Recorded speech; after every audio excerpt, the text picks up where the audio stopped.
Have you ever had a promise or a dream that God has given you, but you're having a real hard time finding it? A real hard time getting your hand on it? It feels like difficulty after difficulty keeps coming. They were doing that. They literally wandered around for decades trying to find a promise that God had already guaranteed.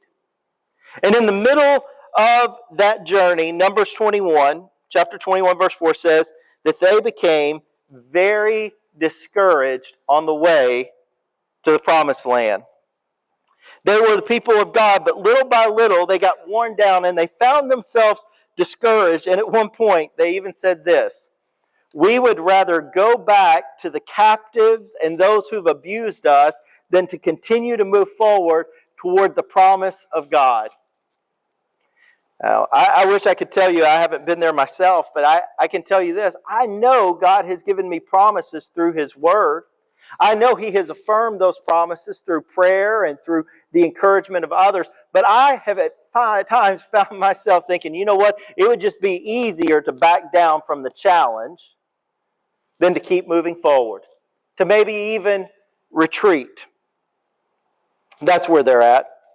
At one point they do say, we would just rather go back to Egypt. You might say their joy was stolen and God had given them a test. I call it a discouragement test. He wanted to see if they could overcome their discouragement test. He told them, I have a promised land for you that's so great it flows with milk and honey. I have things so grand and so great for you that I am literally going to change planet Earth through you and your people. A Savior will come through you. And here in the midst of that promise, because it got hard, because it got difficult, they say to themselves, let's just turn around and go back.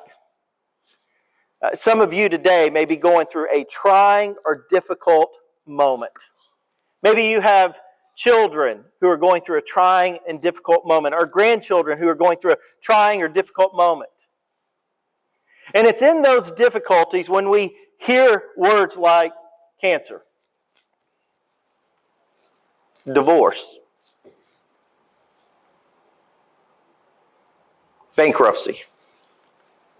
It's in those moments that it's so easy to give up on the promises of God.